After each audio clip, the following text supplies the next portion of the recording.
नमस्कार, स्वागत है आप सबका राजनीति के इस अखाड़े में। मेरा नाम है अजय सेतिया।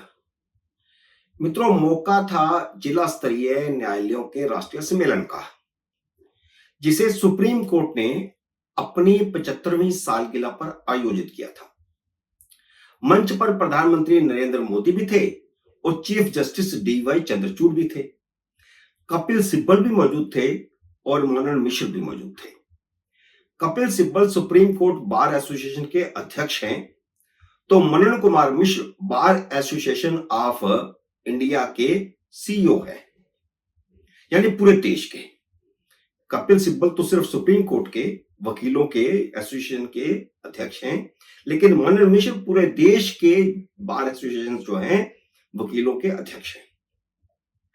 मोदी ने मनन मिश्र को हाल ही में राज्यसभा का सदस्य बनाया है और कपिल सिब्बल हमेशा से कांग्रेस की राजनीति करते आए हैं और वह पहले से राज्यसभा में हैं।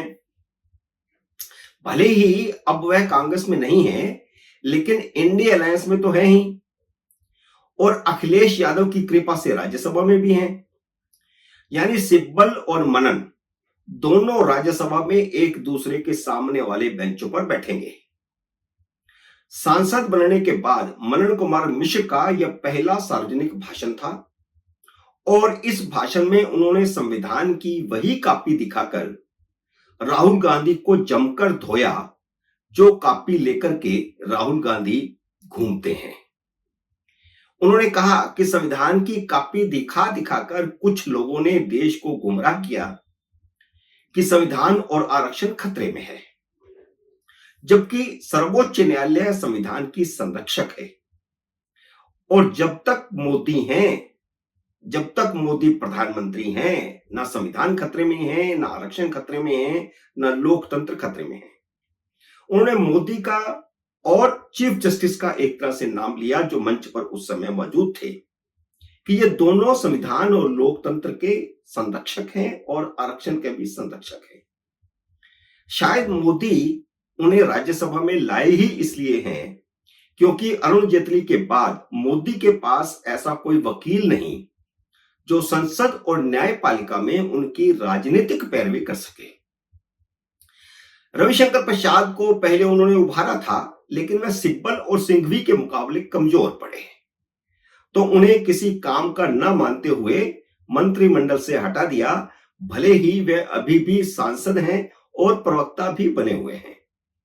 लेकिन मोदी को एक मुंह तोड़ जवाब देने वाला चाहिए था, जो उन्हें मनन मिश्र के रूप में मिल गया है और उन्होंने सांसद बनते ही चौके छक्के मारने शुरू भी कर दिए हैं।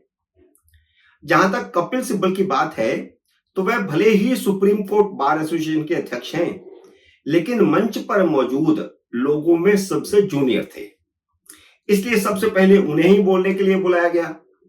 उन्होंने बेल इज राइट वाले मुद्दे के अलावा जिला जजों की समस्याओं पर भी बोला।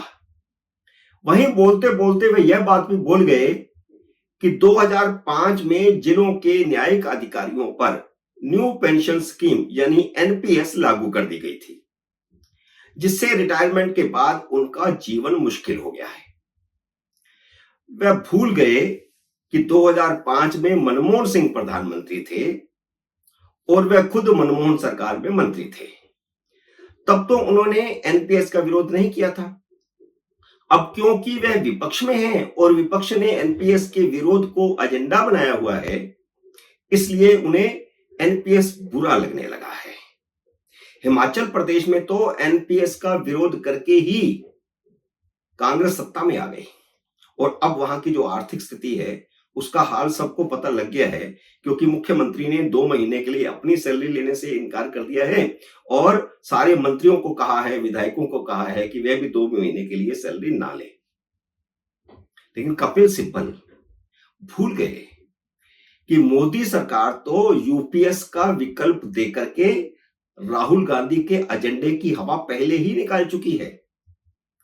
शायद यह मुद्दा उन्होंने अपनी पुरानी कांग्रेस पार्टी और मनमोहन सिंह के खिलाफ जानबूझकर उठाया और मोदी को सुनाने के लिए कहा कि यह स्कीम 2005 में लागू हुई थी।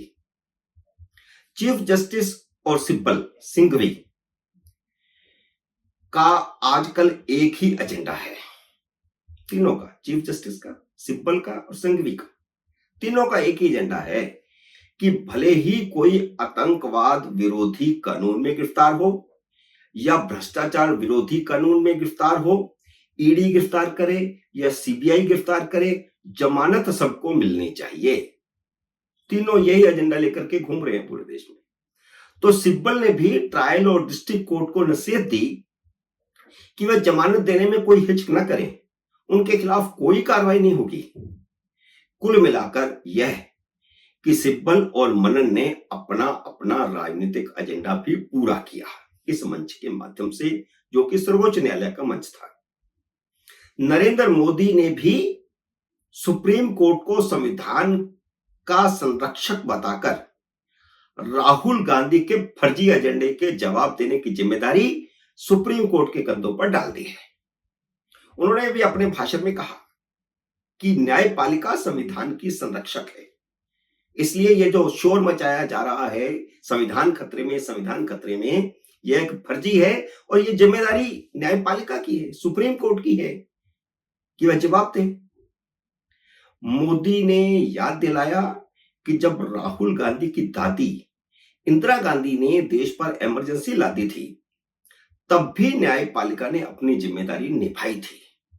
यानी वह चीफ जस्टिस को कह रहे थे कि आप भी अपनी जिम्मेदारी निभाइए, क्योंकि उस समय जब आपातकाल लगा था तो मौलिक अधिकारों पर प्रहार किया गया था, तब सुप्रीम कोर्ट ने उन अधिकारों की रक्षा की थी, संरक्षण दिया था। मोदी ने न्याय प्रक्रिया की धीमी गति, खासकर महिलाओं के मामले में फैसलों में देरी का सवाल खड़ा किया।